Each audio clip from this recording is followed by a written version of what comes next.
to make believe it's true. Cause my whole family knows my family isn't this. My family's in this true. Wicked brother, who are you? Wicked kid, you better move. With you on my team, I lose. The alarm is sounding on, but you keep hitting the snooze. My family a guy, yeah, that's so easy to choose. They said we in the coat, better fall back.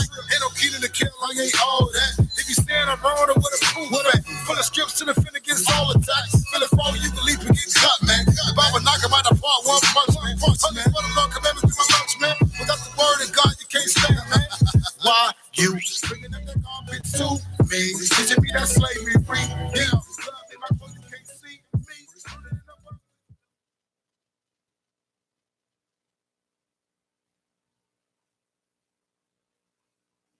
So I got a couple of brothers in the studio with me. Who I got with me? Shalom, Most High Christ, bless Israel, Captain Isaac. Oh, Samuel. Oh, so y'all alone. And the mighty, powerful Soldier Zahn on the camera. So all praise to the Most High. Brothers and sisters, we got another good show for y'all.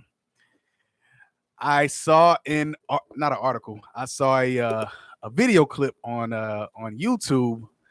I think it was Saturday night, maybe Friday, something like that.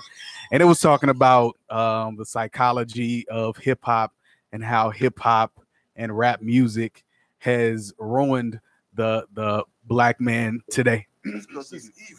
The black man today, excuse me.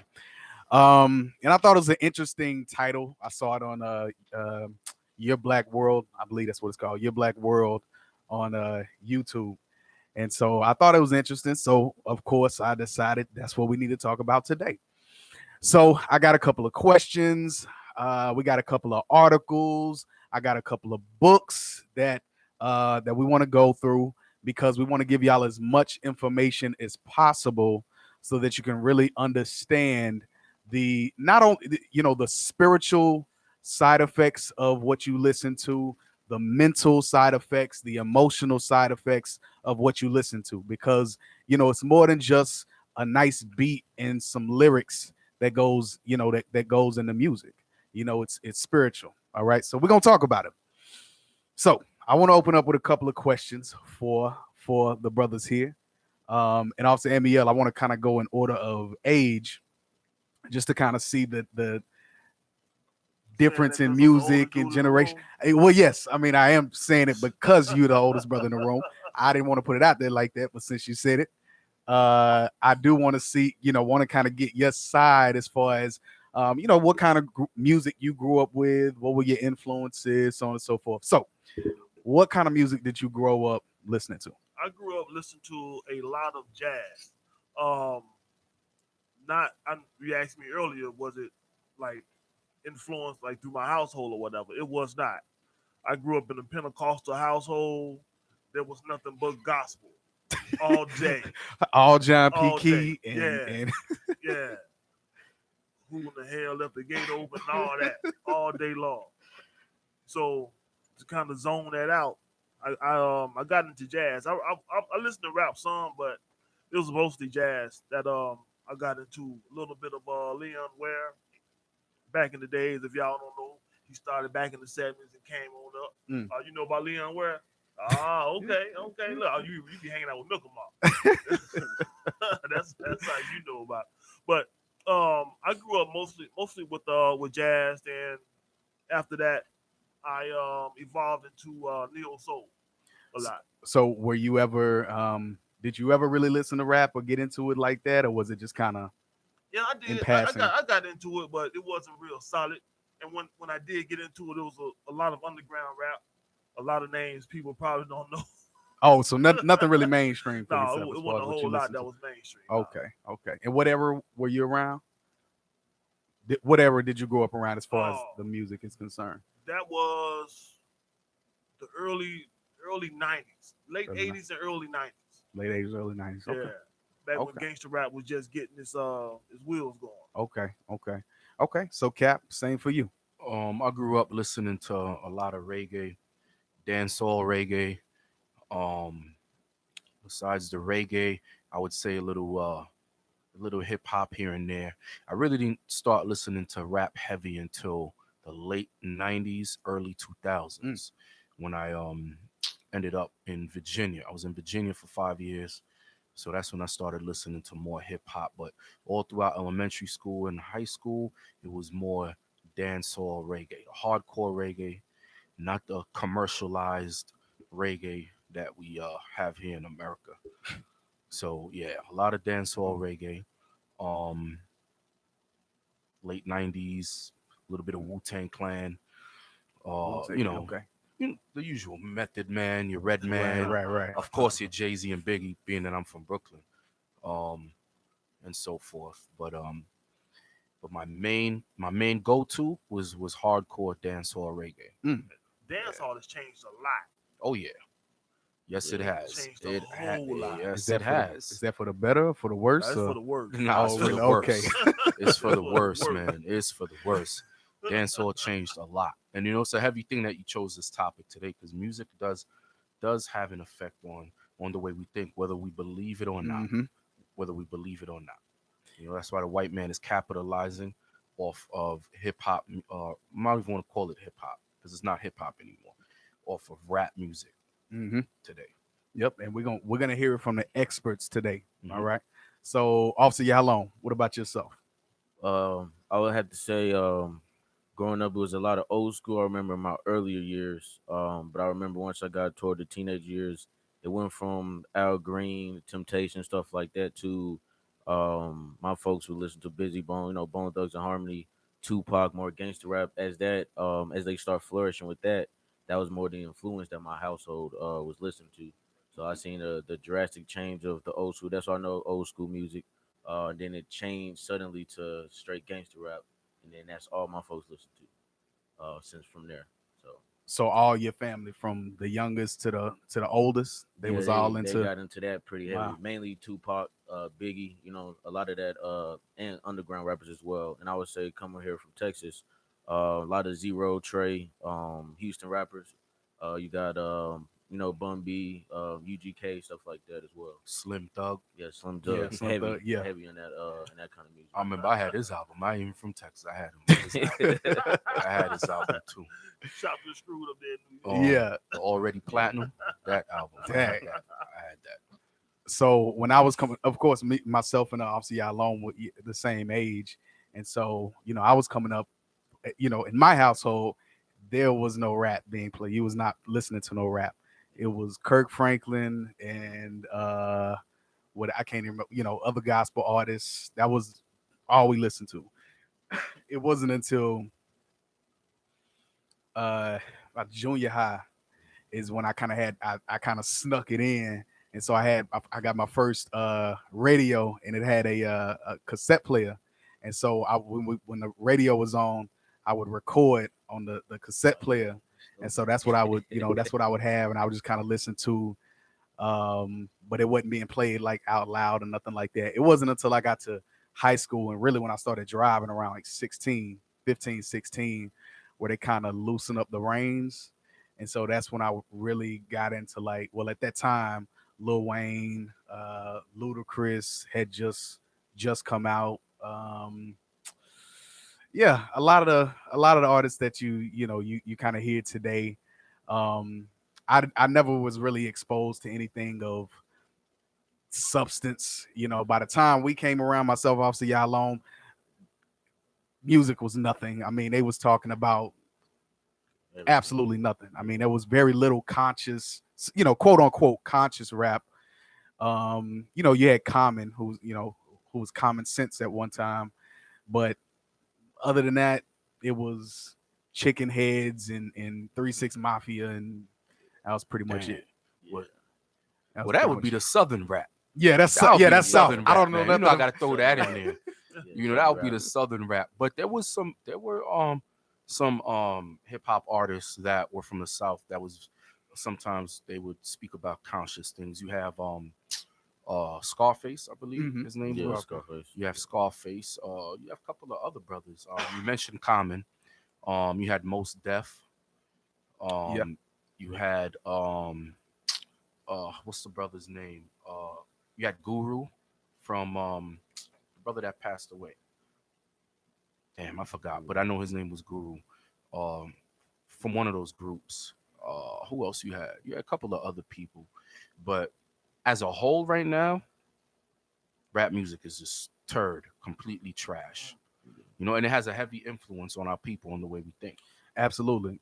Can you kind of speak to, because you were in that era from when did rap start, in the 70s? Well, you're not from the 70s. Somewhere Around the 70s. Yeah. So I would say maybe I was late 80s, early 90s, then to the late 90s.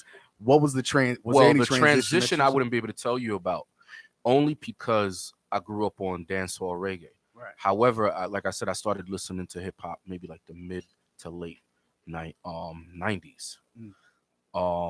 Like I grew up on like I said, the Wu-Tang Clan. You had DOS Effects. You had you had Nas and a couple of other brothers. But I do know from hearing from the older generation, like your KRS ones, very conscious during the 80s.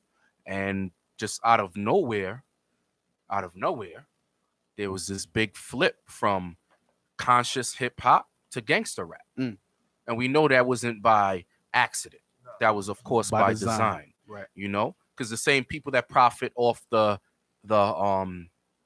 gangster rap music, I could guarantee you, if you go check if you follow the money, like in our last class, always follow the money. You follow the trail of money, is going to lead you right back to the privatized prison system. There is a tie between rap music today and the privatization of the prison system. All right. Let's bring out a scripture real quick. Give me Ephesians 6, verse 12. All right, because there is a link between what we listen to, okay, and the money that these Edomites make off our demise in music. Brother said Public Enemy. Brother Jeremy just sent me a message. He said Public Enemy? Yeah. Gangstar. Gangstar. There we go. That was the name of the group with Guru. Come on. Ephesians chapter 6, verse 12. For we wrestle not against flesh and blood. So the Most High is telling you, we're not wrestling against flesh and blood per se, like some humongous race war, nations against nations, like right here in Babylon the Great, like the Purge movie and so forth. Come on. But against principalities. But we wrestle against principalities. Come on. Against powers. Against powers. Against the rulers of darkness of this world. Rulers of the darkness of this world. So that's what we wrestle against. And the rulers of darkness of this world controls the communication, controls the media, controls the kind of music that our people make and our people listen to. If it's too conscious, you won't go platinum. If it's too conscious, you won't go gold. Therefore, our people, they changed the music that they put out. Why? Because at the end of the day, they need food to feed their family. So they follow the trend of this gangster rap, of this drill music. That's why Chicago is upside down. Okay? That's the trend that our people follow. Read that again. For we wrestle not against flesh and blood, but against principalities, against powers, against the rulers of the darkness of this world, against spiritual wickedness in high places. And that's spiritual wickedness in high places. Because a lot of the times, guess what? We don't see those people. We'll probably never meet these people in the day in our lives. These CEOs, these producers that control these record company like Def Jam and all these other industry people. We won't meet them. But guess what? We'll listen to the music that they put out. We'll listen to that. You know, and even in the truth, some of us still listen to it. You know, being in the shower, bumping your heads, playing something, thinking like, this ain't going to have no effect on me. Hey, sometimes I get caught up with that. I ain't even going to lie, you know, but that's something that we have to constantly work on. Right. Because some people might be stronger than others. You know, some people, they might listen to that and they go out and now they want to be a stick-up kid. Right. But to another person that's spiritually strong, they know that they're not going to do that. You know, we have to be very, very careful. Very, very, very careful what we take. That's why the scripture says, talks about knowing yourself. And it's Corinthians, where it says, examine yourselves whether ye be in the faith, know ye not yourselves. Because you have to know yourself to know, okay, there's certain things that you can listen to where it's like, okay,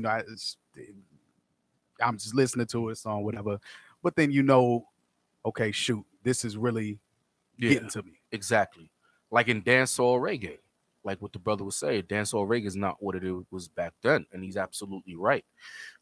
Back then it was like mainly sound clashes. I don't know if there's any people from the tribe of Benjamin watching this show right now, but sound clashes, I'll give you an example. You'll have one DJ, his name will be Stone Love. Then you'll have another DJ, his name would be Kilimanjaro or something like that. So they'll have records going back and forth with each other, who got the best record, this and that. But now, oh man, dancehall reggae, all it is just daggering and sex, punani this, punani that. That's all you hear. To where at most dancehall parties now, people are literally having sex on the floor. And I'm talking about really having sex. I'm not talking about like close grinding and all of that, dry humping. I'm talking about penis and vagina sex on the dance floor in the corner. And people will form a circle around them and watch because of the music. This is what's going on in a lot of dancehall parties now. All right. And you could thank your boy Vibes Cartel for that, by the way. Wow. And many others. And Cap, something you said, like we mentioned last week, is that you follow the money. That's where the root is. 1 Timothy 6 and 10. 1 Timothy chapter 6 and verse 10. Well reported. 1 Timothy's chapter 6, verse 10. I'm sorry about that. 6 and 10. For the love of money is the root of all evil. So guess what? You follow the money, you'll follow the root. And that'll take you directly to where the issues are. That'll take you directly to where the problems are. That'll take you directly to where the evil is, if that's what you covet after. And that's what our people covet after. They're in oppression. They ain't got a pot to piss in or a window to throw it out of. So their only way out is to you either dribbling the ball or you rapping about, like you said, punani and killing your brother, killing your sister's a bee, and all this other stuff. What else do you have to lose? You're already at the bottom, so that's what our people think. What else I got to lose? Yep, and they'll throw a couple of G's in your face. You'll make a couple of grand. You might make 20, 30 stacks off of a show, a little small club and so forth. But the producers, the CEOs of these record labels, man, they caking big time. Some of you brothers don't even own your own publishing. So that's exactly what we up against. I would like to bring out this article.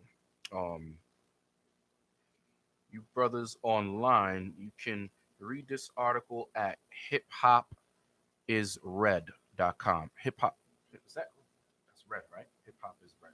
Yep. Okay, let me type it out for you brothers.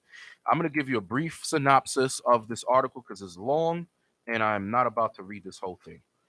Okay, you can read it on your own. Go to this website. Okay, 1 second. I'm going to give you the title. Many of you probably seen this article circulating the internet already. Okay, many of you probably seen this already. It's the secret meeting that changed rap music and destroyed a generation. All right. Now, while I'm reading this, Lemuel, Ambuel, Yahalom, y'all can bring out any scriptures that come to mind. Yes, sir. All right. That's the title right there. Uno momento. All right. Okay. The person stayed anonymous because he or she is possibly still alive and scared to death of Esau coming after their head. So it starts off, it says, hello. After more than 20 years, I finally decided to tell the world what I witnessed in 1991. So that's the changing point for what we spoke about. The question you asked me, when did I see the change? All right. So remember the time of the late 70s to the 80s to almost to the late 80s, because the middle to late 80s is when the crack epidemic happened. Okay. But during the time of the 80s, there was still conscious rap. It was still conscious rap. It said, hello, after more than 20 years, I finally decided to tell the world what I witnessed in 1991, which I believe was one of the biggest turning point in popular music and ultimately American society. I have struggled for a long time weighing the pros and cons of making this story public, as I was reluctant to implicate the individuals who were present that day. So I've simply decided to leave out names and all the details that may risk my personal well-being and that of those who were, like me, dragged into something they weren't ready for. All right? And this could be an Edomite as well. Doesn't have to be Jake. Right. This is probably from Edomite. It says, between the late 80s and early 90s, I was what you may call a decision maker. So more than likely, this was an Edomite. With one of the more established company in the music industry. I came from Europe. Oh, there we go. I came from Europe in the early 80s and quickly established myself in the business. The industry was different back then. Since technology and media weren't accessible to people like they are today, the industry had more control over the public and had the means to influence them any way it wanted. This may explain why in early 1991, I was invited to attend a closed-door meeting with a small group of music business insiders to discuss rap music's new direction. Little did I know that we would be asked to participate in one of the most unethical and destructive business practice I've ever seen. The meeting was held at a private residence on the outskirts of Los Angeles. I remember about 25 to 30 people being there, most of them familiar faces. Speaking to those I knew, we joked about the theme of the meeting, as many of us did not care for rap music and failed to see the purpose of. See, that's how you know it was an Edomite. Because it says many of us did not care for rap music. So that lets you know that it was strictly business. Mm-hmm. That little crafty council that they had, they got together like, I don't like it, but this is what we need to do. Exactly. To profit, to make profit. money. It's all about bread. And to trip them up. It's all about bread. And failed to see the purpose of being invited to a private gathering to discuss its future. Among the attendees was a small group of unfamiliar faces who stayed to themselves and made no attempt to socialize beyond their circle. Based on their behavior and formal appearances, they didn't seem to be in our industry. Our casual chatter was interrupted when we were asked to sign a confidentiality agreement, preventing us from publicly discussing the information presented during the meeting. Needless to say, this intrigued and in some cases disturbed many of us. The agreement was only a page long, but very clear on the matter and consequences, which stated that that violating the terms would result in job termination.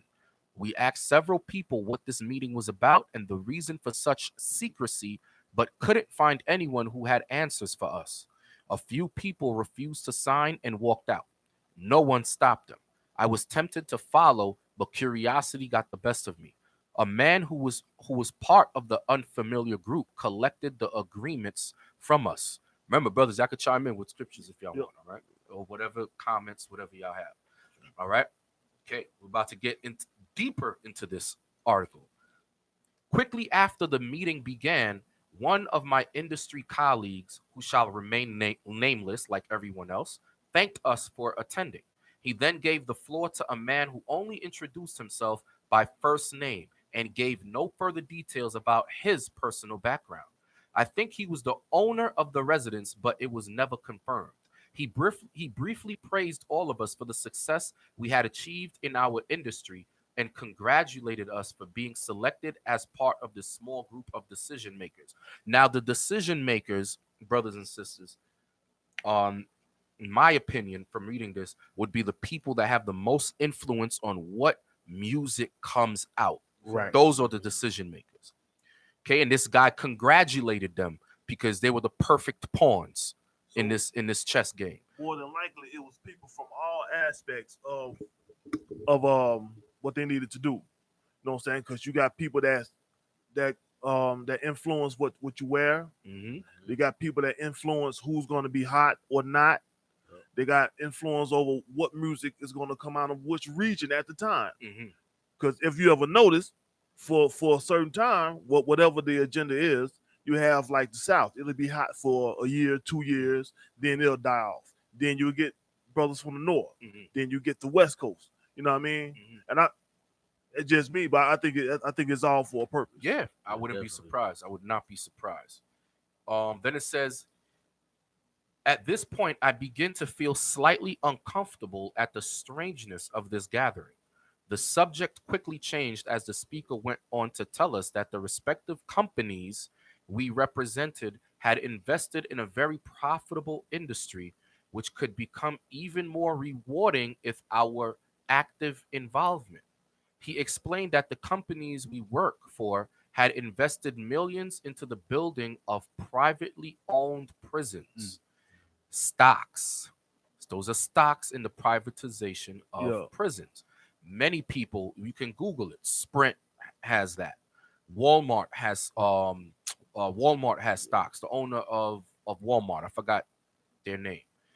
Michael Jordan has Yeah. stocks in the Bank of prison America system. too. Definitely. Bank of America has stocks in the prison system. Wow. And many of these record labels have stocks in the music, in the stocks in the prison system. Okay. It says he explained that the companies we work for had invested millions into the building of privately owned prisons, and that our positions of influence in the music industry would actually impact the profitability of these investments. I remember many of us in the group immediately looking at each other in confusion. At the time, I didn't know what a private prison was, but I wasn't the only one. Sure enough, someone asked what these prisons were and what any of this had to do with us. We were told that these prisons were built by privately owned companies who received funding from the government based on the number of inmates. And they're absolutely correct, because I was actually researching this the other day, and they're absolutely right. They receive government funding. The more inmates, and you know who the inmates are, blacks and Latinos. Yeah. Yeah. The more inmates, the more money the government would pay these prisons. You know, wouldn't know what's strange about that? What's that? Because the article is like the topic, how rap has destroyed black people. Why did they not go to get country music producers, rock and roll producers? Mm. Hey, look at Marilyn Manson. He's crazy. Yeah. Go to him. That lets you know that there is a secret plot to destroy blacks. Give me Psalms 83. I'm right there. I'm right there with you. Let's Psalms read that chapter real 83, quick. verse 2. For lo, thine enemies make a tumult. God is letting you know our enemies are making a tumult, which is an angry commotion. Come on. And they that hate thee Mhm, have lifted up the head. mhm. They have taken crafty counsel against thy people. You hear that? They've taken crafty counsel against God's people. Come on. And consulted against thy hidden ones. Come on. They have said, come and let us cut them off from being a nation, Come on. that the name of Israel may be no more in remembrance. And this is exactly what they have succeeded in doing all this time. Because this happened around the 80s, but the Most High is revealing it to us now. Like I said, like the officer Lemuel and Amuel been saying all this time, all you have to do is follow the money, because that's what it's about. That is their God.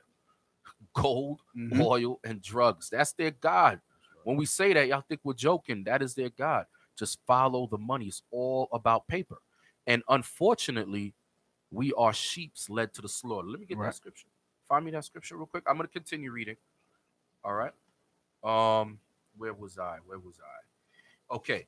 It says, we were told that these prisons were built by privately owned companies who received funding from the government based on the number of inmates. The more, you know what's crazy? I have to interject again. I have stocks. All right. Not too many, but I have stocks. I could never, I don't care how good a privatized prison system is doing. I don't care if, and this is just me, maybe some other people are different. I don't care if the original IPO, they call it. Yeah. I don't care if the IPO was at 89 cents a share and I knew a month later it would flip into $50. I would not invest in the demise and destruction of so-called blacks and Latinos when I know that a majority of those people are innocent. some of those people have been framed from evil and wicked cops. Although some of them who are locked up belong there, I'm not gonna freaking invest in stocks in the prison system. That's wicked. That's some wicked and evil, wicked stuff, man. Some real wicked and evil stuff. And what the how the scriptures said, come and let us cut them off from being a nation. You're not investing millions of dollars just to affect for the next 2 years, 5 years, 10 years. Long term. This is long term. This is chess. This is chess that they playing. We playing checkers and let's boycott Netflix and let's boycott all this stuff. No, they're talking about generations. They're trying to cut off an entire nation. That's why, man, Black in that class that you did, the radio show that you did, Officer Lemuel, that topic you chose about Blacks and Latinos or the smartest dumb people on earth or something like that. It's true, because we don't realize this man is playing chess. Y'all playing Chinese checkers at that, while this man is playing chess. So we got a lot of coming together and waking up to do. Or you know what? We're gonna just evaporate off the planet Earth. All right. It says, we were told that these prisons were built by privately owned companies who received funding from the government based on the number of inmates. The more inmates, Black and Hispanics, the more money the government would pay these prisons. Read what you got real quick. The book of Romans, chapter 8 and verse 36. As it is written, for thy sake we are killed all the day long. We are accounted as sheep for the slaughter. You hear that? God says we're counted as sheep to the slaughter. Because a sheep, you can make it go left, right. A sheep is docile. A sheep needs to be led. We have no shepherd. Our shepherd is the Black Messiah, of course, Jesus the Christ, who has yet to come. But that's why we need strong leaders on this earth. That's why we need strong leaders on this earth. To something as simple as, hey, bro, stop making music. We know they're giving y'all a lot of paper, but stop making music to destroy your own people. All you got to do is just look at the condition of the so-called Black. Then you got stupid, idiot, dummies, nincompoops like Cameron talking about, well, there's a parental advisory on my album, so I would tell the parent, you got to watch that. You know what I'm saying? I got a parental advisory. No, Negro, the music is still gonna go to the youth, and the music is affecting them for generations. Right. That's that selfish mind state that we have to come out of. But let me get back to this article.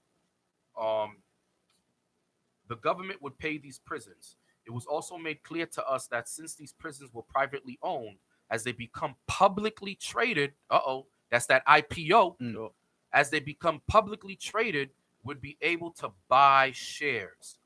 And these people were dropping big bucks on the shares because they knew how much it was going to come out for. All right, because when you're an investor, sometimes you get an email as to what the even though sometimes it's called inside trading. You're really not supposed to do that, but they'll give you a little tip as to what the IPO is going to be. Okay. It was also made clear to us that since these prisons are privately owned, as they become publicly traded, would be able to buy shares. Most of us were taken back by this. Again, a couple of people asked what this had to do with us. At this point, my industry colleague who had first opened the meeting took the floor again and answered our questions. He told us that since our employers had become silent investors in the prison business, it was now in their interest to make sure that these prisons remained filled. Anything? Yeah, I got go ahead. You know how long these people had to think about this? We're going to change the music gradually over the next few years so that in the next 10 to 15 years, we can start filling prisons up. Think about that. These dudes thinking 15, 20, 30 years out. And you know what's crazy with the when they became public, the shares was dumb cheap. Yeah. You drop let's say you dropped about $10,000 on multiple shares. Just that one investment alone made you instantly a millionaire. Yeah. Probably a multimillionaire. And you could either leave your money in there and let it increase, or you could just, once it increases, boom, take it out. Yeah. And then maybe reinvest another half or a small portion. you know, because that's how the stock game works. It's crazy. And you know what's funny about that? We were the first stocks. Yeah. We were the Right. first people on the To be stock traded. market, right there on Wall Street, right there on Wall Street in Manhattan. When the cargo slave ships pulled up, we were the first ones being sold on the slave market in the stock market. First commodity. Right there. First commodity on Wall Street. Wow, is the so-called black man. Unbelievable. Get me what you was holding. Isaiah chapter 42 and verse 22. But this is a people robbed and spoiled. So we are people that's robbed and spoiled. Come on. They are all of them snared in holes. You hear that? God says we are snared in holes. Come on. And they are hid in prison And houses. God says that we are the ones that are hid in prison houses. Blacks and Hispanics, we make up a majority of the prison system. All you got to do is do the research. This is not something we're making up. This is not something we're sensationalizing.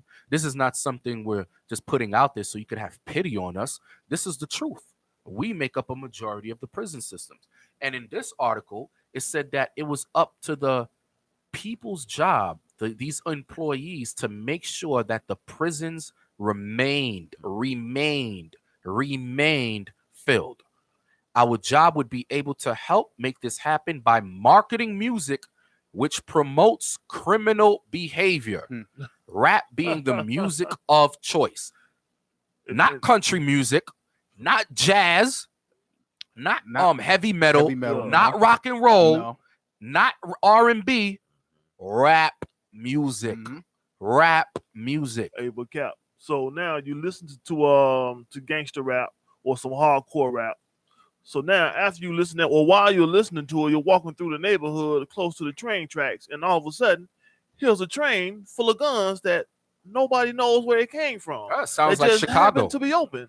Sounds like Chicago. Sounds like it was going on in Chicago. Brothers walking up. You got freight trains coming up and crates of guns just popping up out of nowhere. You know, they got that damn drill music. Y'all seen that video circulating on World Star Hip Hop and the internet? The sister and the brother and the kid that was driving in Chicago, and they was listening to that damn death drill music, and then somebody pulled up alongside the brother that was driving, clapped him, and then shot the kid too. Oh, wow. And then she got out. She got shot in the stomach, but she started running. She survived. Her baby survived as well. But this music, they know that music influences us. Yeah.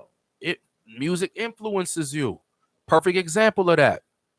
Over here in this building where we at, they might have the elevator music. They don't play rock and roll in elevator music. They're not playing Limp Bizkit in the elevator music. They're not playing Coldplay in the elevator music. They're not playing Godsmack in the elevator music. Yeah. They ain't playing Jay-Z in there, Nas, Biggie Smalls. They're playing sweet jazz. Nice jazz to get you in the mood, get you nice and mellow. That's what calms you.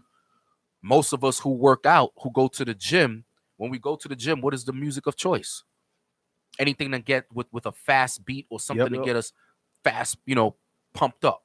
Whether it be rap, some people like heavy metal, or just anything that gets you wild up.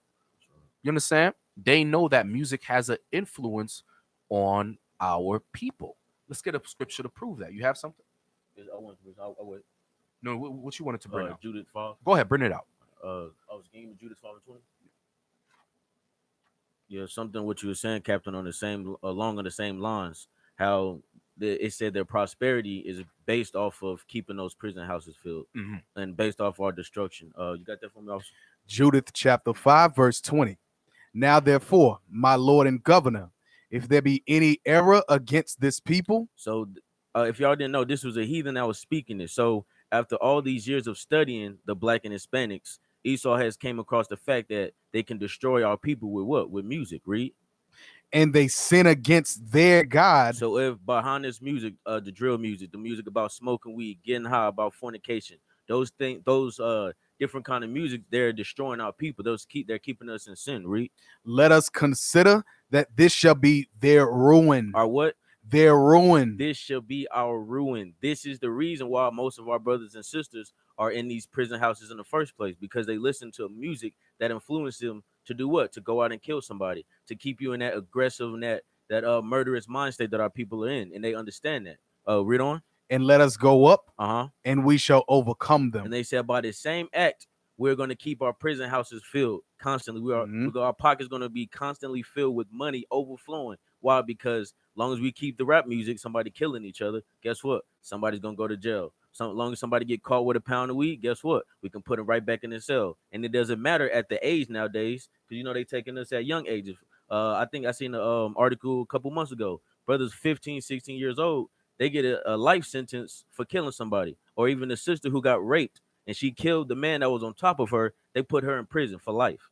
But you got brothers and sisters who do worse things that are of the other nations, but they get no consequence or they get let off. It's crazy what you said about that. Right now we're discussing how rap is destroyed black people, and we're making a connection to the prison system and how Esau benefits off of it. Hey, can't forget organ harvesting.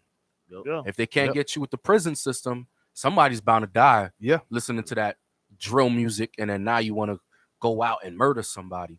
Hey, to get you with the organ harvest. Get your organs. Yep. So that's crazy. Give me Daniel 3 verse 5 real quick. Let me show you how music influences people. Daniel 3 verse 5. Y'all. The book of Daniel, chapter 3. You said verse 5? Yeah, and then read to verse 7. Yes, sir. Chapter 3 and verse 5. That at what time ye hear the sound of the cornet, flute, harp, sackbut, psaltery, dulcimer, and all kinds of music, ye fall down and worship the golden image that Nebuchadnezzar, help me out with this one. Nebuchadnezzar, the king has set up, and whose fallen not down and worship shall the same hour shall be cast into the midst of a burning fiery furnace. So Nebuchadnezzar understood that music can influence people. And at this time, he wanted the nations and Daniel and the people in his present captivity, in his present dominion, to bow down on their knees and worship his God. But he had to use music. Exactly. He had to use music to do it. And it sounds just like the national anthem. You hear that whatever that thing goes by. And then now you got this patriotic spirit that's jumping on you. You know what I'm saying? It's the same thing with Nebuchadnezzar. Music always does that.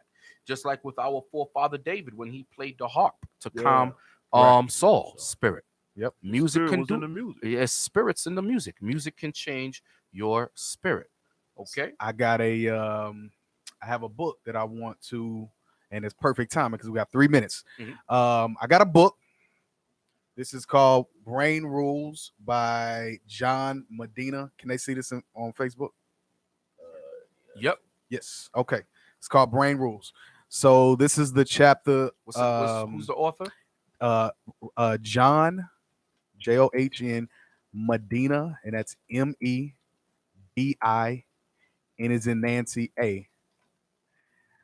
And so this is the chapter on music, page 216.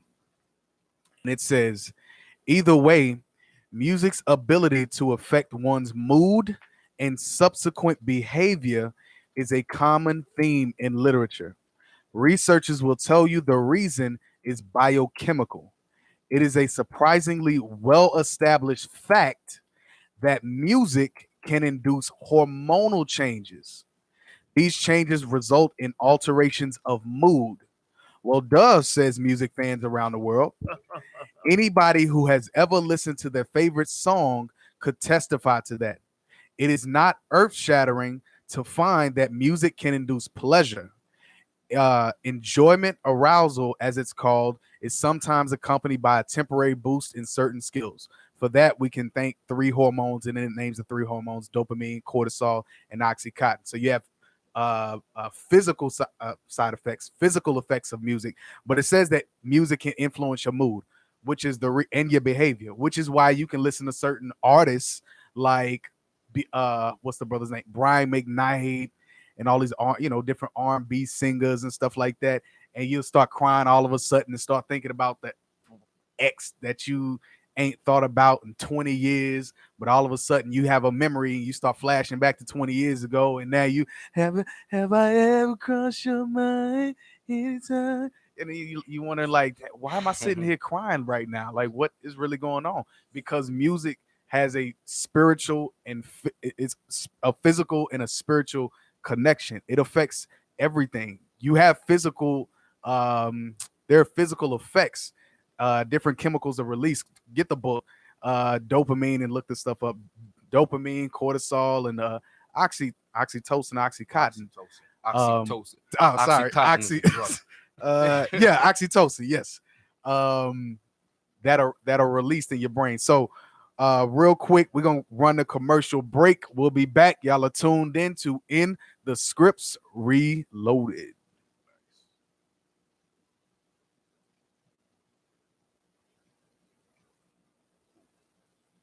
Is there an awkward silence? Right?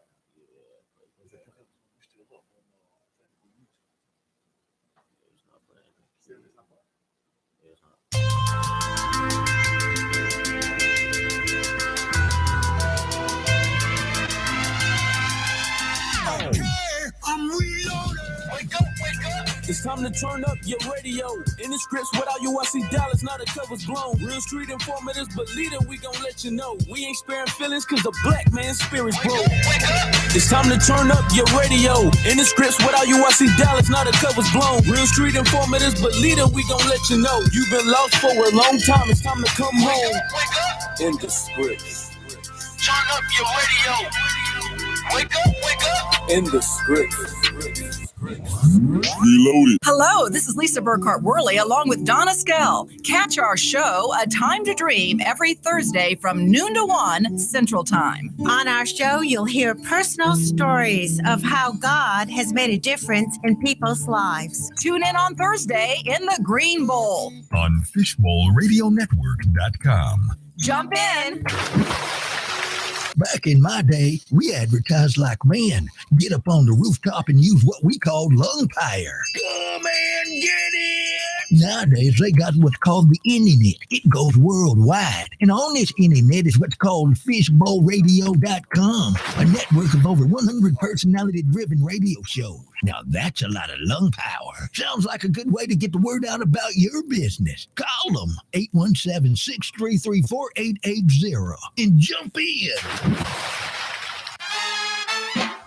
Candy Yam's Kitchen, food you can feel. You can experience Southern and Creole classics from down-home gumbo, upscale shrimp and grits, and mouth-watering desserts from specialty pound cakes, pies, decadent peach cobbler, and an unforgettable banana pudding. Whether large or small, Candy Yam's Kitchen has everything to give your event a taste your guests will remember. Savory Southern cuisine, bold New Orleans flavors, united with an all-star presentation. You can be assured that you will be the talk of the town after booking them for your next party. You can reach us at 469-450-0027 or follow our journey on Facebook and Instagram at Candy Yam's Kitchen. That's KANDIYAMZ Kitchen. Again, give us a call at 469-450-0027 or like our Facebook and Instagram page at Candy Yam's Kitchen, spelled KANDIYAMZ Kitchen. Candy Yam's Kitchen, food you can feel. Introducing the Ferrero Rocher cupcakes loaded with luscious layers of sweet goodness, coated over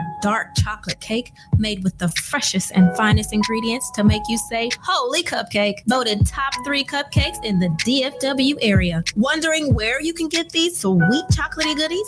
Where else but Le Cupcake and Treats? Call us now, 682-999-8276. That's 682-999-8276. Or visit us on our Facebook and Instagram at Le Cupcake and Treats, where we make life sweeter. Congratulations from Velvet Oasis Events, wedding and event planning. What a great time for us to get acquainted and determine what style, design, and package will work for your upcoming wedding, gala, social, or anniversary event. We specialize in helping people have a better event experience. Velvet Oasis Events customize your event design with your vision in mind. From beginning to end, we're there to assist. So for that wow experience you won't forget, remember Velvet Oasis Events. To get more details, go to velvetoasisevent.com, velvetoasisevent.com, or call 817-500-1579, 817-500-1579. The Northside Jam is back for the 11th big year. This community outreach event with a message of hope is a day of fun for the whole family. We'll have free food, free bounce houses, and free prizes. Platinum recording artist Howard Scott will be performing live. His hits include Lowrider, All my friends, Lowrider. Cisco Kid, Cisco Kid was a friend of mine. and Why Can't We Be Friends? Why can't we be friends? Why can't we be friends? Ashmore, Dallas-Fort Worth's best classic rock, will also be performing live. The Northside Jam is happening Saturday, September 8th at 5 p.m. at Marine Park, located in Fort Worth's historic North Side at 303 Northwest 20th Street. Fishbowl Radio Network will also be broadcasting live. Don't miss the fun. We'll see you there.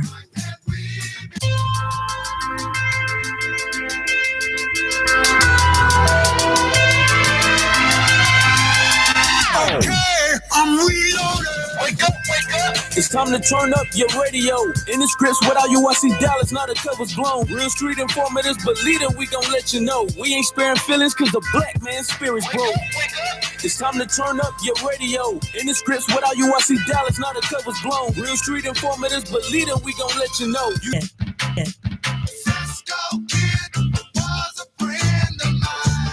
And Why Can't We Be Friends? Why can't we be friends? Why can't we be friends? Ashmore, Dallas-Fort Worth's best classic rock, will also be performing live. The Northside Jam is happening Saturday, September 8th at 5 p.m. at Marine Park, located in Fort Worth's historic North Side at 303 Northwest 20th Street. Fishbowl Radio Network will also be broadcasting live. Don't miss the fun. We'll see you there.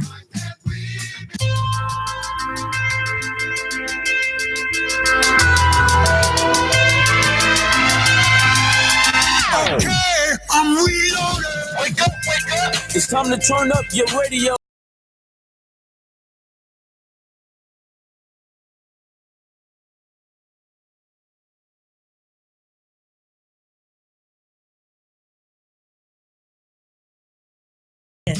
Cisco Kid was a friend of mine. And Why Can't We Be Friends? Why can't we be friends? Why can't we be friends? Ashmore, Dallas-Fort Worth's best classic rock, will also be performing live. The Northside Jam is happening Saturday, September 8th at 5 p.m. at Marine Park, located in Fort Worth's historic North Side at 303 Northwest 20th Street. Fishbowl Radio Network will also be broadcasting live. Don't miss the fun. We'll see you there.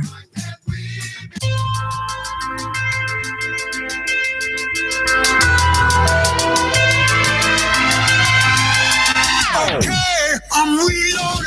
Wake up, wake up. It's time to turn up your radio.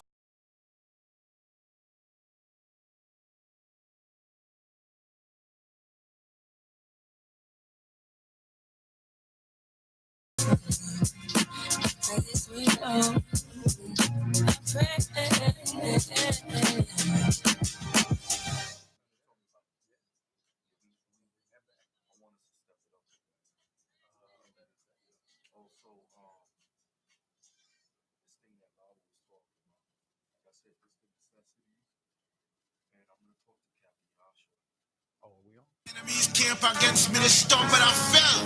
Israel, our enemies shall fall. It's war time. Take back our kingdom. Take back our crown. At the bottom, barely can find a pocket piston. And you will know the truth if you could humble down and listen. We're the gods of the earth. They just modified our pictures. And since they at the top, well, we coming back to get them. Every lesson that I learned gave me solutions to my issues. Survival of the righteous. See, these laws supposed to push. But if you hated Christ, I just know the feeling's mutual. Like the chills run down my spine when red and blue flash through my mirrors. See a black man, they're impure. If you're an Israelite, they shiver. See, I'ma walk the footprints of my fathers. When you come to serve the Lord, it's best a man of war don't bother. Pay attention, we're part of the rebirth of our nation. Out of diligence to patience, I could've faked it till I made it. But why I lose the chance to rule this earth with its greatness? See, that's what you call a patriot. A young Caleb to make it. See, I don't wanna die with cowards. So I'm taking this as David did Goliath. Yo, the man, we gonna leave the heathens rule over us. longer shall we stick to the bottom, Israel. We gotta take back our nationality, our crown. This is ours. The world is ours. Made for we. The Most High made the earth for we. The nations are supposed to bow to us. We are chosen people of our nation. Get back your crown, Israel. Time to step up, now we up to bat. Throw me a curveball, yeah, I'm up for that. Knock it out the park while you mad at that. I'm a man, nah, ain't no time for slag. What the people love, ain't no time to sleep. Captivity has overtaken me. Long brothers, Most High in Christ bless. This is Officer Lemuel. Y'all are tuned into In the Scripts Reloaded. So we're just gonna jump right back into what we were discussing. Rap music has destroyed black people. Captain was going over the article on hiphopisred.com. So Cap, after you. All right, let's pick it back up. This was an article that Edomite that was in a high position inside of this music industry came out, which was leaked a couple of years ago. Okay, so it continues. It says, our job would be to help make this happen by marketing music which promotes criminal behavior, rap being the music of choice. Get me that in Corinthians. Evil communication. Evil communication. 1 Corinthians chapter 15, verse 33. All right. Be not deceived. Evil communications corrupt good manners. Oh, there we go. Because I was reading a comment, I believe it was on the YouTube live, where a brother said, what's our brother's name? Our brother Baba Ak.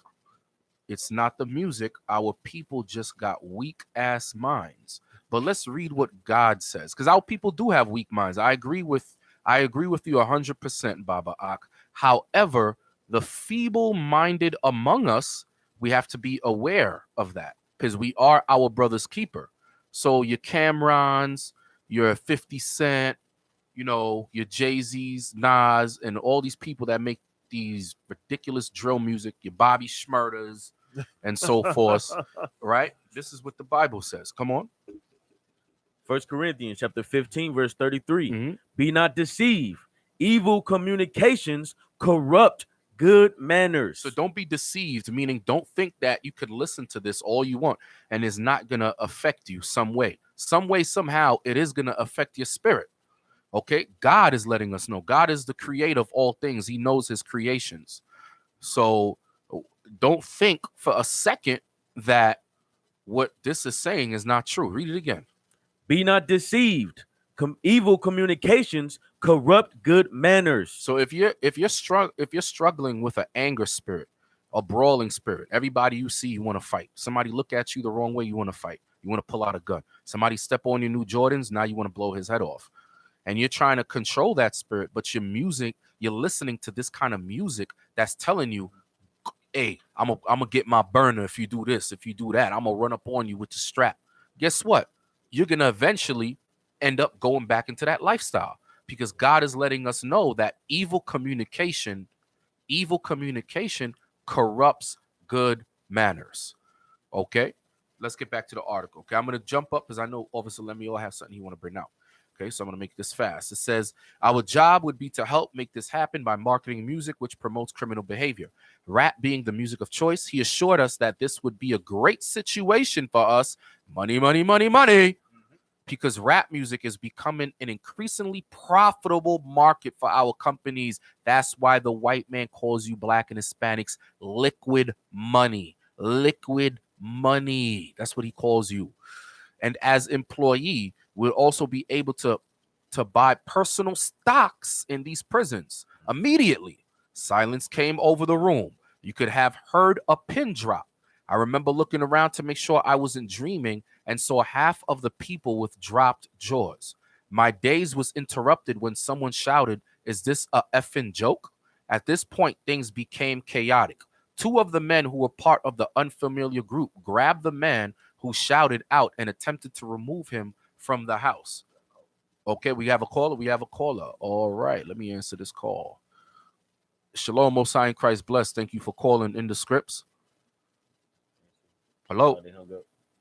They hung up. Please call back. Yeah, I'm about to say, yeah. All right. Skype is up. Yeah. Yeah. Please call back when you can. If you see it, just take them out while I'm reading. Just yeah. Okay. A few of us, it says that they attempted to remove him from the house. A few of us, myself included, tried to intervene. One of them pulled out a gun and we all backed off. They separated us from the crowd and all four of us were escorted outside. My industry colleague who had opened the meeting earlier hurried out to meet us and reminded us that we had signed agreement and would suffer the consequences of speaking about this publicly or even with those who attended the meeting. I asked him why he was involved with something this corrupt, and he replied that it was bigger than the music, because it is bigger than the music.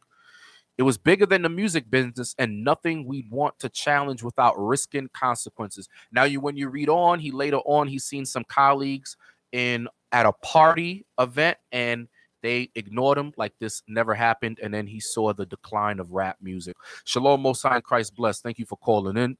You have a comment? Shalom, Most High in Christ bless, Captain. This is Officer Haim. I'm watching the show. Yeah, Officer Haim, what's going on, my brother? Hey, hello, can you hear me? Yes, I can hear you. Yes, sir. Go ahead. You can talk. Yeah, I'm just saying this is, even for those of us who's in this truth, every time we hear these conversations, it's just like reinforcement to the job that Most High called us to do. And speaking on behalf of the Benjavites, and this is what we realize: if the music is detrimental to our people, we gotta turn the table around. Absolutely. Absolutely.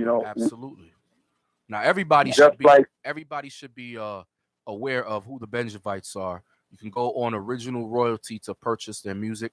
All right. This is Officer Haim. He's actually in the group called the Benjamites, and they make great reggae music. Absolutely. Okay. Not that filthy crap that you're gonna hear from Vibes Cartel and Movado and them. Red Rat. No. Yeah. We have to put that away. In actuality, coming into the truth, I put music in the back burner. I'm like, yo, we're not gonna do music again because this thing is wicked. And Bishop Nathaniel said, when our people repent and they come in, we just gonna stare each other in the face with the feast days. Open the book of Psalms, there's nothing but music. Mm-hmm. If you read First Chronicles 6:32, it was music that inspired the brothers to build that temple. Absolutely. So us Israelites have to take music for the greatness that the Most High inspired it to be, and let our mind be on building. Just like you said earlier, Captain, the music, when you're working out, you play some music that'll hype you up. Mm-hmm. And I've been listening to a lot of music in IUIC, man, and that's what hypes me up when I have to get up early at 6:30 in the morning and be on the road. I'm listening to Israelite music. I'm like, yo, this is going to be over soon. Absolutely. That's beautiful. That's beautiful, man. Thank you, Officer Haim, for your beautiful testimony, man. And I hope our people take heed to that. I myself, before camp, I like to throw on some the Big Payback. Everybody know that's my joint. I love that. Absolutely. I could never get tired of James Brown Payback. I could listen to that 1,000 trillion million times. I'll never get that song. Will never grow old to me. I love that song. All praises, I pray the Most High, you brothers, keep up the good work. All right. All praises, brother. Thank you for calling in. All right. Shalom. No problem. Shalom. Most High in Christ bless. All right. Most High in Christ bless. All right. Let me up. So we're gonna play the first clip, the shorter one, where we're gonna hear from the experts as far as the effects that music plays on our minds and on our spirits. So let's go ahead and play that. It's on like 2 minutes, 3 minutes, something like that. All right, here we go. Music, particularly among adolescents, is a very powerful motivator of behavior. It wasn't so long ago that an entire war was turned on the basis of youth music with Vietnam. And music was really central to the counterculture and the culture that rose up and said, we're not going to take this anymore. I don't think we should underestimate the power of music, because music touches the limbic system, or the emotional system of our brain, which actually, though slower than other parts, can overwhelm all of the other parts. Think about how we lose our mind when we fall in love. And we literally do, because of the power of the emotion. That being said, the music system has been very unresponsive even to industry applied ratings. All that they had been willing to do was to put parental advisory on the outside of CDs. They would not print lyrics in a visible place. This is complicated by the fact that the Federal Communication Commission has strict limits on what can be broadcast over the air. And historically, the way popular music has been sold is through airplay. We can't expect a system to be put together that will perfectly protect us. We need to protect ourselves. We need to be aware that these media change us and affect us. And we need to actively understand what they're doing, how they're doing, and make choices of whether we want. Okay, thank you. So what I wanted to pull out of that is, again, just going back to the point of your music, the music choices that you listen to, they do affect your mood, they affect your attitude, they affect your behavior, as the scripture that we read in 1 Corinthians 15 about be not deceived. Don't think that what you listen to is just going in one ear and out the other. The next clip that we're going to listen to here shortly, Dr. Let me get her name right. Does it have her name on that clip? One second. Let me get her name. She's really going to expound on not just the fact that music has an effect on your mood. She goes into a little bit more detail as far as the rhythms. There's a reason why rap has that more upbeat. It plays a very rhythmic. It has a very rhythmic pattern to it, as opposed to heavy metal. It's just like but there's no real rhyme or reason to it. There's no real rhyme or reason to it. But rap music, it's like boom, boom, whatever beat it is. I don't know. There's a reason. Everything is systematic. Nothing is by coincidence. It's all by design. So obviously, Yalom, I sent you the picture of the times that I want you to start at. So we're just gonna play. The whole thing is 29 minutes. I highly encourage y'all to actually go and view it. What's the title of it? Psychologist explains how toxic hip hop hypnotizes your children. Okay, so psychologist explains how hip hop hypnotizes your children. All right. And the doctor's name is Dr. Monica Ogando, Monikahogando. Hey, remember, you got Biggie Smalls. He made a song about that, Hypnotize Me. Oh, so yeah. he knew exactly what he was saying. Yeah. So let's start at the first time also. All right. Here we go. Such a powerful carrier for consciousness.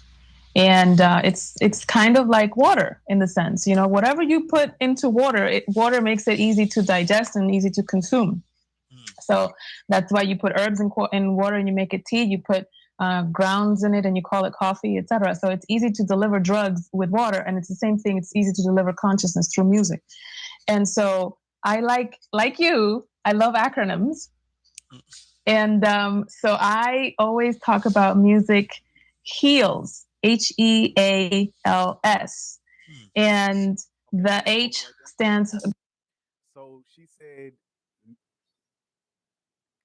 she said, music heals, and there's certain things that you deliver. It's like water, coffee, and she likened it to coffee, medicines, things like that, drugs. Just like music.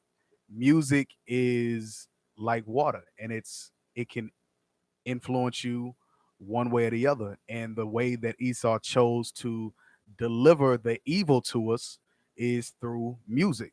He does it through the television. He does it through media. So through Audible, which is your speech, through hearing, what you hear, and through sight, through vision. So what you see on television, that's the way they choose to deliver. Where's the scripture where it talks about the prince of the power of the air? Did we read that already? Ephesians? Yeah, 6:12. Is that the one? The one I mentioned earlier? Prince of darkness in high places. Spiritual wickedness in high places. Yeah, there's another part where it says the prince of the power of the air. I'll look for it, but we can And you said that's in Ephesians? I believe Ephesians it's 2 verse 2. 2. 2 and 2? Yeah. You want that out right now? Yeah, go ahead. All right. The book of Ephesians, chapter 2 and verse 2. Wherein in time past ye walked according to the course of this world.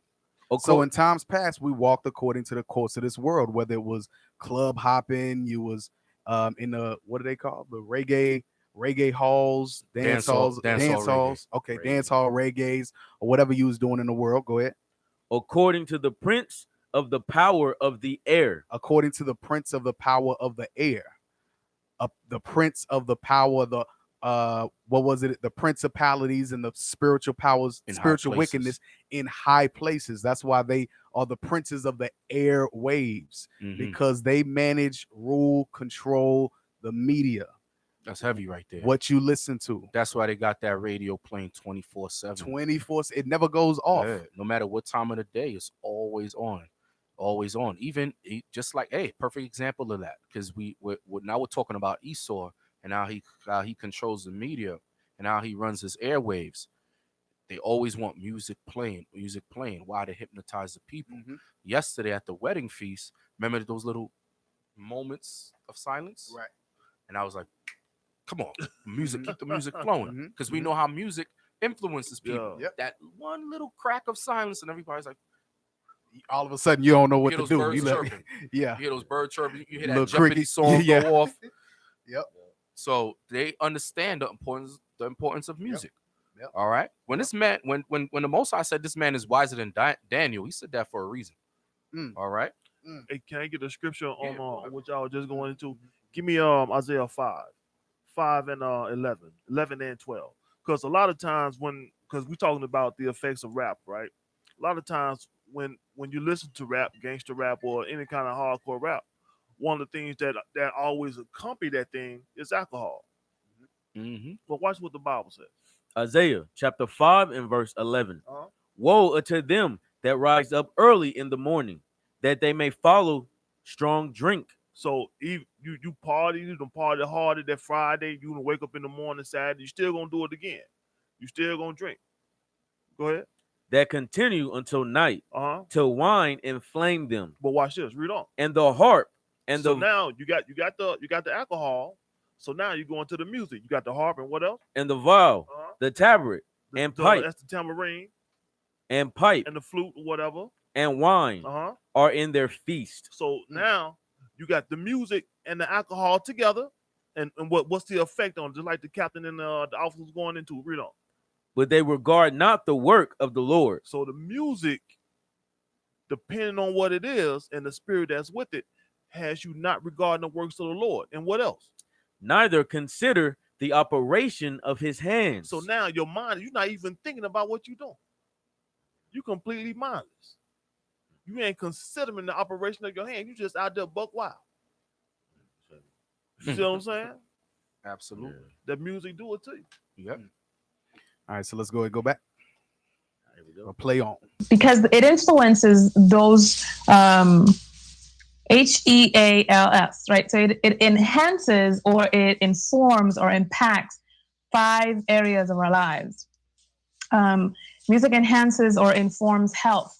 You know, you've heard of people who are going to, when you go to the dentist, for example, it's really subtle. Sometimes you don't even notice it, but when you go to the dentist, you go to the chiropractor, you go to your surgeon's office, they typically have Baroque music playing.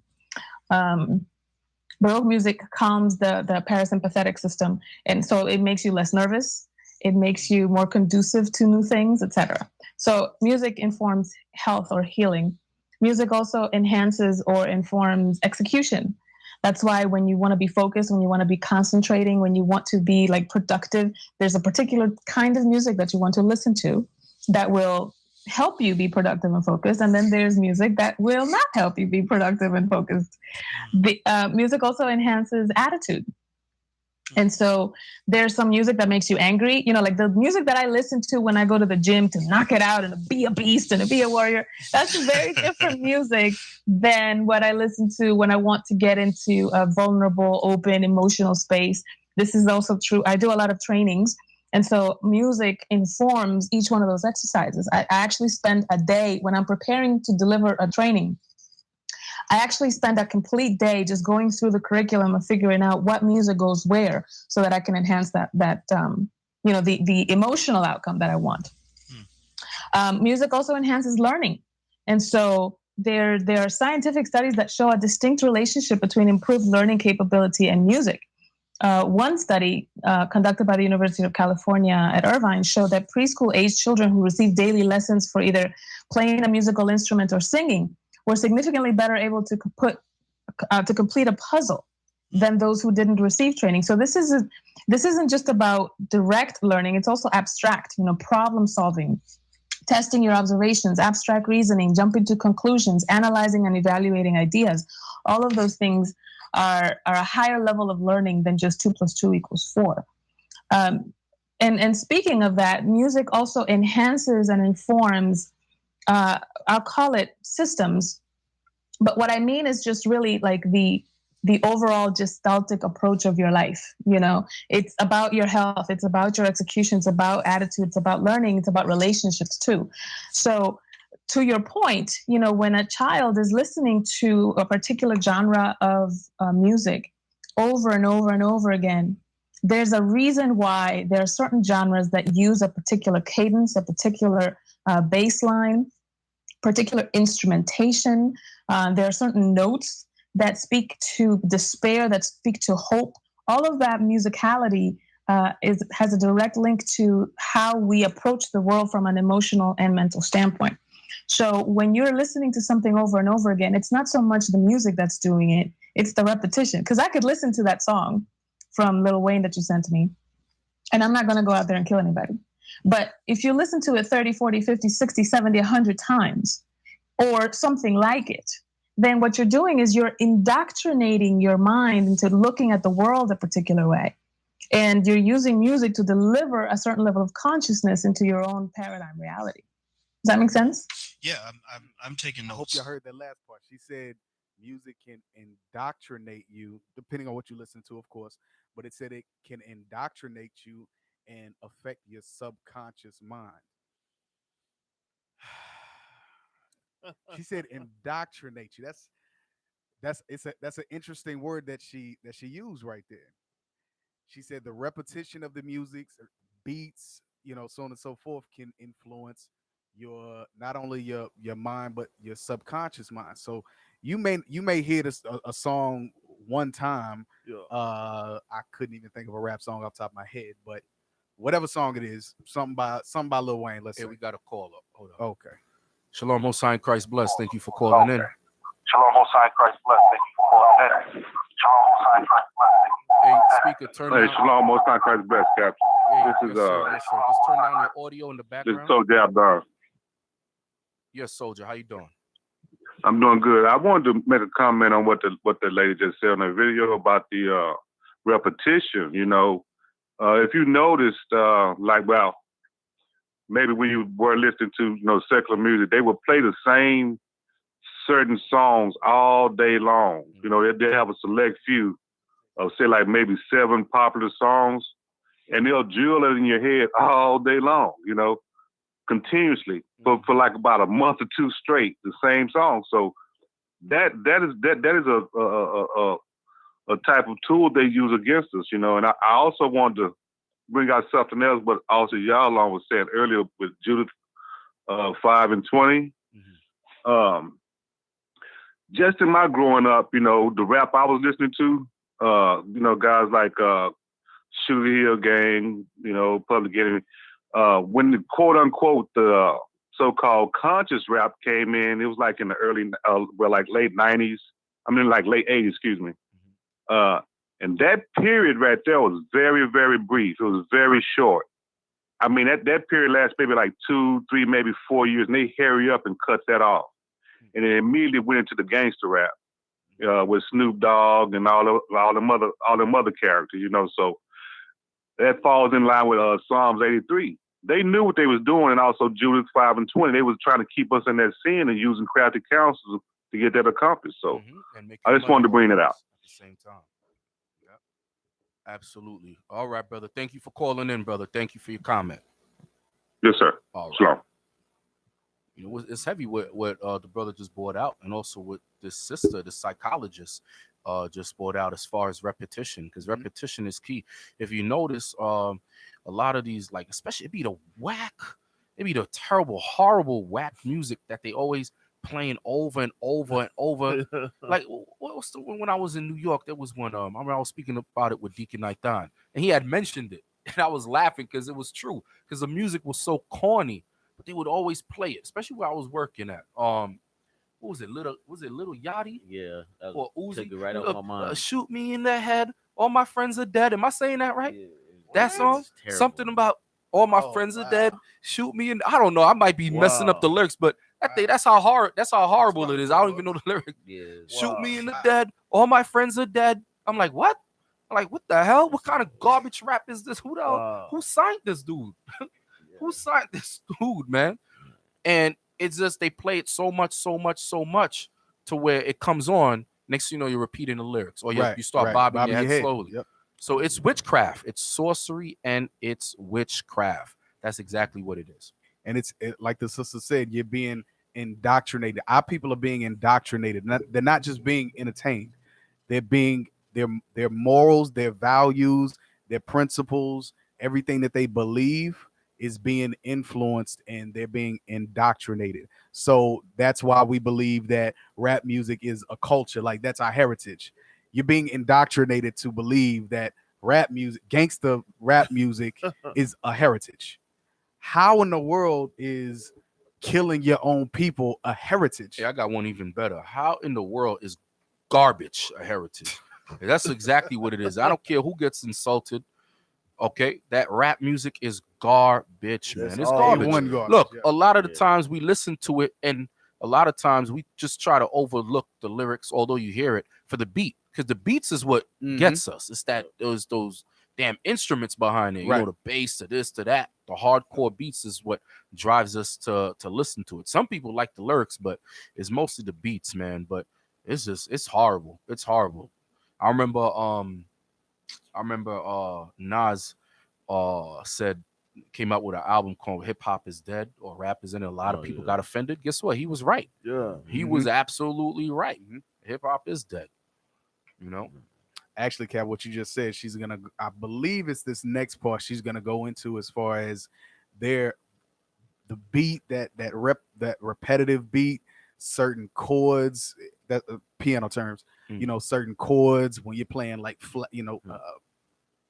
flats. We got another caller. Hold that thought, officer. We got another caller. Shalom, Most High in Christ bless. Thank you for calling in the scripts. Caller, comment. Shalom. This is Brother Zamar, and I just wanted to make a comment on that. Being the fact that, you know what I'm saying, I was in the music industry professionally, they were literally, when you touched on that beat, they would literally sit us down and tell us exactly the type of sounds we need to use, for current today's music, how to produce it and how it should make the people feel. For example, if you're using a lot of authentic sounds, they not with that. Like, even like synthesizer sounds, the new bass, the 808s, the hardcore, it'd be like they should make you want to, get loud, get rowdy, get, riot, start a fight, and literally tell us how to produce these things. And I would just sit in the room and be like, wow, not knowing, this truth, but, just taking it all in, learning notes. And it's like, wow, like it does make you feel that way. I mean, they teach you how to do these things. And then we take it on and pass it to the next new producers who come in, and you literally see the effects come to pass. Like, having my music on the radio and music videos, and literally see like whether it has a brother fall into lust and make a lot of people want to go out there and commit fornication, or make people want to fight, make people want to do drugs. There are specific sounds that you use. Matter of fact, not even sounds. When the doctor was going into the rhythm and the BPM, there are certain BPMs that also has a heavy influence on our people. For example, the most popular one right now is 128 BPM. When you look at the top 40 charts in the music industry, you will see that there's a certain key of a song. Right now it's the key of G major. And a BPM, whether it's the EDM pop music or hip hop, it's either between 120 BPM and 128 BPM. And that's in the top 40 popular music on the top 40 charts that make it in the industry. And these are the things that we had to study, in order to get these certain placements, to get the checks, to get the money. So, and anything below that is just average. They call them average album fillers, or, just extra music on the album. But literally in the music industry, you study these things, and all we're doing is just repeating the system, repeating the cycle. You make another hip hop beat, you got to do it in this BPM. Don't use too many sounds, and use this key, and it'll be successful. And it's true. Like, I'm a true witness to it. And, granted, it's a career field, and I ain't really been doing too much of it today. I've been doing more, focusing on myself in this industry.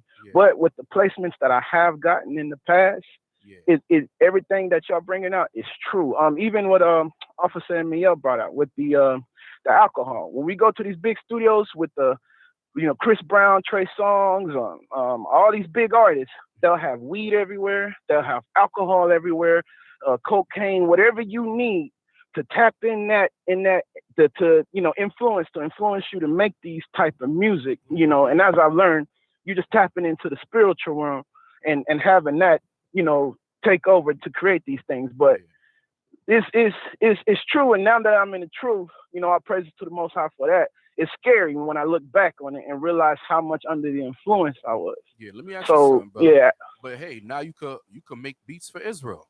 We got brothers that that make beats for Israel now. All praises to the Most High. Now you mentioned something. You said how they didn't want the synthetic beats, right? Like the sounds and stuff like that. Correct. Now there was, I don't know if you remember him. It was mostly, he was worldwide, but he was from, I believe, New York. Ryan Leslie. Remember Ryan Leslie? Yeah. Yeah, he's one of my favorite producers. Yeah, he used to make beats from like scratch. Like this brother was talented. This brother was extremely talented. Now, if you look at him, he's not really mainstream anymore. I don't hear his name. Well, correct me if I'm wrong. He didn't blow up the way he should have. Now, is it the reason that he didn't blow up the way he should have, I guess a Scott Storch or whoever all these other producers are? Is it because he was using more of the synthetic beats, or am I wrong on that? No, I believe that's his real reason, because Ryan Leslie can play any instrument he can touch. Not to toot my own horn, he kind of reminds me of me. But he can play any instrument that he touched. And when you see these new producers that are coming out, they're using this software. It used to be less credited. Everybody used to talk about this software. But now the big hot producers that are coming out today are using a studio called FL Studio. FL stands for Fruity Loops. Okay, that could be. I'm not even gonna go into that, but it's called Fruity Loops, and anybody can make a beat on this software. Anybody can make a beat. I guarantee if I spend 5 minutes with any one of y'all in that room, y'all can come out and make a beat using this software, and it doesn't take much. So, like you were saying, Cap, how that little Yachty beat, it was sounding, it's very easy, like put together. It wasn't even all that, it's just very, very commercial. Literally, all these producers are using this software. You can click here, and it does almost everything for you, and you got this beat. Ryan Leslie, he does it the same way, we did back in the day. You track a horn, but you track a real horn. You're recording real drums. And then he heightens it up and make it current in today. He's still popular, but like you said, he he ain't where he should be. You know what I'm saying? He's not where he should be, but he's one of my favorite producers because of that reason. Yes. Yeah. And like I said, he's not mainstream now. He's not. People are really not talking about him. I know he had a documentary called something about Mozart, the last Mozart, or something like that. I might be wrong, but they had a good documentary on YouTube. That brother was talented, and he was very educated, brother too. Very educated, yeah. But all praises to the Most High, man. Continue doing what you're doing, brother, and continue making beats for Israel, righteous beats. All right. Yes, sir. Yes, sir. It's that Manessa brother that you said couldn't DJ, but he could sing though. All praises. Hey, bro. Nah, that's another topic. But yo, this brother right here, this brother can sing, man. This brother right here, he could sing, man. I like your music, brother. You make some real good music. All praises to the Most High, man. All right, brother. All praises to the Most High. All right. Yes, sir. Shalom. All right, shalom. And to that point, I believe this next part is gonna touch on that. I believe. If not, it'll be the last section. So let's play that next one. All right, here we go. Gives you pause because you haven't been trained that way. So this isn't so much about, I'm not at all maligning the music because I'm at choice and I can say I choose not to listen to that. That's not the kind of world that I want to live in, and that's not the perspective that I choose to adopt. But a 10-year-old doesn't have that level of awareness. And they rely on teachers and parents and older mentors and big brothers and big sisters to provide that level of guidance. And if that's not available, then yeah, they're going to start, they'll accept the gun. So, when I was little, you could be smoking something right in front of my face and there's nothing in me that said that looked interesting. But that's because I had a different outlook. It's like there are other things that are more compelling. But when you don't see any alternatives, and that is all you see, then yeah, that's automatically what the default that you're going to fall into. That's interesting. You mentioned you said something. So that really. That's why I say y'all would have to go back because she talked for a while prior to that specific comment.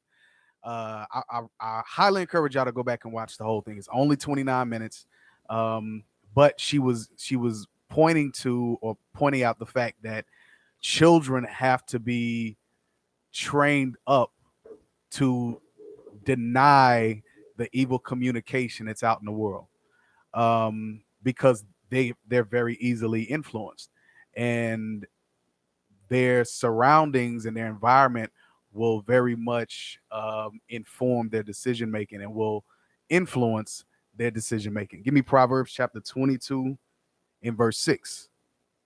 This is why the Bible is our constitution, and it is what we must live by, must abide by when it comes to all aspects of our lives, you so-called blacks, Hispanics, and Native Americans. Come on. Proverbs chapter 22 and verse 6. Train up a child in the way he should go. Why does it say train up a child in the way that he should go? Because at 10 years old, 11 years old, 12 years old, you're so heavily influenced by what you see, what you hear, the various sounds, the instruments, the beats, all the stuff, the lyrics. So you combine the lyrics and what you hear on the radio with what you see on TV and what you see in the neighborhood, and all of a sudden that becomes you. That's a part of you. All of a sudden that's your heritage. But if you train up a child in the way that they should go in God's commandments and their true heritage as Israelites, guess what? They will be informed enough to say, this is crap. At 12 years old, they can tell another young black boy, yo, that friggin' Lil Wayne stuff is crap. What the hell are you listening to that for, man? You need to be listening to the Benjavites. You need to be listening to Solomon the Jew. You need to be listening to Yahalon. Yeah. Yahalon. But if you don't train them up in the way that they should go, Lil Wayne will be their leader. He will be the mouthpiece of the black community. Go ahead. 22 the main influencer. And when he is old, he will not depart from it. And as they grow in age, as they become older, they'll become wiser, and they'll be able to be upstanding, wise, knowledgeable Israelite men and women. Not thoughts, not jump offs, not chicken heads, not whatever new word is That out good in right there. 2018, that good right there, and all this other stuff. Like, that's They her. won't be that because you will have trained them up from birth. All right. Let me read the rest of this because there's some heavy points in this thing. This is the article that I was reading earlier. I wanted to read this part. Okay, so we understand that this person that was at this secret meeting, he got up, he left, he didn't ask any questions. Somebody pulled a gun out on somebody that had too many questions. So he's driving off. He pulled over on the side of the road to recollect his thoughts. Went back to work like nothing never happened. All those going through his mind. He says, as the months passed, rap music had definitely changed direction. I was never a fan of it, but even I could tell the difference. Rap acts that talked about politics or harmless fun were quickly fading away as gangster rap started dominating the airwaves. That's that Prince of the Air you were making reference to in Ephesians, the 2nd chapter, verse 2. Only a few months had passed since the meeting, but I suspect that the ideas presented that day had been successfully implemented. It was as if the order has been given to all major label executives. The music was climbing the charts, and most companies were more than happy to capitalize on it. Each one was churning out their very own gangster rap acts on an assembly line. Everyone bought into it, consumers included. Violence and drug use became a central theme in most rap music. I spoke to a few of my peers in the industry to get their opinions on the new trend, but was told repeatedly that it was all about supply and demand. Like you said earlier, Officer Amiel, we were the commodity. And that's what we are until this very day. Sadly, many of them even expressed that the music reinforced their prejudice of minorities. So we became, like Laba likes to say, I like to quote this thing, we became the niggas, nigga. Yeah. That's what it said. It reinforced their prejudice towards us. It's crazy. I officially quit the music business in 1993, but my heart had already left months before. I broke ties with the majority of my peers and removed myself from this thing I had once loved. I took some time off, returned to Europe for a few years, settled out of state, and lived a quiet life away from the world of entertainment. As the years passed, I managed to keep my secret, fearful of sharing it with the wrong person, but also a little ashamed of not having had the balls to blow the whistle. But as rap got worse, my guilt grew. Fortunately, in the late 90s, having the internet as a resource, which wasn't at my disposal in the early days, made it easier for me to investigate what is now labeled the prison industrial complex. Now that I have a greater understanding of how private prisons operate, things make much more sense than they ever have. I see how the criminalization of rap music played a big part in promoting racial stereotypes and misguided so many impressionable young minds into adopting these glorified criminal behaviors, which often led to incarceration. 20 years of guilt is a heavy load to carry, but the least I can do now is to share my story, hoping that fans of rap music realize how they've been used for the past 2 decades. Although I plan on remaining anonymous for obvious reasons, my goal now is to get this information out to as many people as possible. Please help me spread the word, etc., etc., etc. You know, recently, your friend Lemuel and Officer Amuel, Nicki Minaj, she said how she realized how her music is shaping the minds of young sisters and young women. Basically, how her music is whorish. You think she'll be like, you know what? Let me change my image, but she's not. She can't because she can't. She's making way too much money. She's making way too much money, and the minute she changed her image, you know, her label is gonna drop her. She becomes irrelevant. Yeah, she's gonna become irrelevant, like you said. Just recently, I think she made a music video with that court jester called 6ix9ine. Oh yeah. So I'm like, I damn, seen if that you thing, just talk to, man. they like licking ice cream together. She butt naked all over the place. I'm like, look, this is the thing. If you just said that your music, you know, your music had a negative influence on young black women, but you're still continuing, like, why say it? Yeah. Why put that out there? But you're still doing the same thing. That's why the scripture gift says destroyed the Most heart. is a God of action. Don't just talk about it, do something about it. You know what I'm saying? Change your music. But brothers and sisters, we got a long way to go. We have a long way to go. All right. If everybody feel free, you could call in 214-431-5032. We're about to wrap it up. 214-431-5032. That's 214-431-5032. So let's play this last clip off. See how long? 16 minutes and 20 seconds. So this is some more good information. Again, check it out on your own. We'll play these last couple of minutes, and this will pretty much take us out. Ready? Yes, sir. Now profiting from the promotion of the very worst that this environment has to offer, right? And so, and the other interesting word that you used that I thought that really got my attention, and I love to hear you talk more about this. You said the word hypnotize. Now there are some people who say that. I heard another psychologist once make that point, that music being played to a certain cadence of a certain beat repetitively, it opens up your subconscious. It makes it vulnerable to suggestion. Yes. It sounded like he was talking about hypnosis. Can you talk more about that and just what you know on that particular issue? Yeah, well, I mentioned it briefly earlier. I was talking about there are certain notes that, for example, the minor scale speaks to or touches on the, I'll say dark. So brothers and sisters, if y'all didn't catch that, she's talking about specific notes, just like my brother Zamar had pointed out. There's specific notes that these music industries know touch a specific nerve or emotion. All right. So this is what she's talking about. She said A minor. Go ahead. Emotions. So sadness, grief, despair, anger, etc. Whenever you hear, for example, a Negro spiritual, it typically has some notes in the minor scale because it speaks to sadness and longing, etc. Whenever you hear even angry rock songs, those are in the minor scale as well. And that's deliberate because that triggers a certain emotional response in the brain.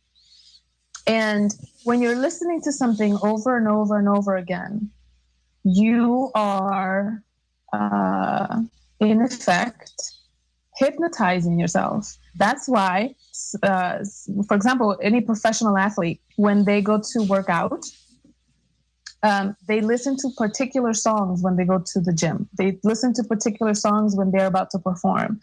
I promise you, Floyd Mayweather has a playlist when he goes to beat somebody's butt. And it's the same thing whether you're riding the bike, a treadmill or doing a 5K or a 10K. You use music to support whatever it is that you're up to. That's the same thing with learning, focus and concentration and productivity. And so when you have music that hits particular notes in a particular cadence, there's music that's fast, mid-tempo, slow tempo, that's on purpose. And the words are also part of that spell. And I say that deliberately because spelling is part of spell making, And so when you're using those words, it's also why, let me say this, because this is something that I learned as I was learning different languages. When you listen to a particular song in a particular language, it has a completely different effect than that same song with the same melody and the same notes, but you hear it in English. It's very different than when you hear it in Spanish. If you understand both languages, it just hits you differently because the words are part of the magic, as it were. And so I don't think that people understand how powerful words are. And it's, we have this bully movement and anti-bullying and words hurt and this and that. And it's like, you have no idea that, the word abracadabra is actually Sanskrit for I create as I speak. So it wasn't about magic. It wasn't about rallying up some unseen force, although it was. But the mechanism to do that was the words that you're using. So it's the same thing with music. And it's also one of the reasons why. Okay, so yeah, Cap, you had something on that? Yeah, she said abracadabra is Sanskrit for I create as I speak. Wow, I just learned something new. Wow, Esau's the devil. Good Lord, I never knew that. I didn't either. That was news to me. So I mean, just the combination of the music and the words. Something that she said too was that it's casting a spell. So Sorcery. as it's sorcery, that's what you read. I was looking for. I can't find it. Isaiah 40 something when it talks about the sorceries and so on and so the enchantments here in Babylon. It's your pharmaceuticals, it's your music, it's the lyrics, it's everything is a freaking spell. The television, the airwaves, all of that stuff. These are enchantments. These are sorceries. This is a what's the word I want to use? These are enchantments and spells that are being cast on our people, and it's playing on our conscious and our subconscious minds. So, brothers and sisters, I really want y'all to be cognizant and be aware of what you're listening to, what you allow your children to listen to, because you can influence them for the better if you're trying to ignite their cognitive abilities and increase their cognitive capacities. There's certain music you play. If you want them to be emotionally unstable, there's other music that you play. But you have to be aware and cognizant of what you're listening to and what they're listening to, and really be do it according to God's laws. Because the scripture says, let no corrupt communication proceed out of your mouth, but that which is good for the use of edifying, so that you may minister grace unto the hearers. Last time I checked, Lil Wayne and whoever else is hot, 6ix9ine or whatever, he ain't ministering no grace. And whoever else, Little Boat and all these other artists, they're not ministering grace to your hearing. All right. If you go to originalroyalty.com, and that we got real music that will minister grace to the hearers. Hey, give me a scripture. I ain't gonna break it down, but I just want to put this out there. 1 Corinthians 14:15. I just want to put it out there real quick. Going into what the officer was just talking about. 1 Corinthians chapter 14 and verse 15. What is it then? I will pray I will pray with the Spirit. And I will pray with the understanding. So when you pray with the Spirit, which is the laws, and you pray with some understanding. Read on. Also, I will sing with the Spirit. So now, when you singing with music, you sing with the laws, you sing in the Spirit, and what else? And I will sing with the understanding. And sing with some understanding. Sing stuff that you know, the music that you know what's going on, that you can understand what they're talking about. Like the officer was going into. I ain't gonna, but go ahead. So that's it. That's all the time we got. I pray you, brothers and sisters, y'all stay in the spirit. Y'all continue to listen to righteous music, IUICRadio.org, originalroyalty.com. You can listen to more righteous music. All right. So, Lord's will, y'all have a good night. We'll see y'all on the radio show tomorrow. Facebook, IUICDallas, YouTube, Israel United in Christ. With that, we say shalom. Shalom, Israel. Y'all are tuned in to In the Scripts Reloaded.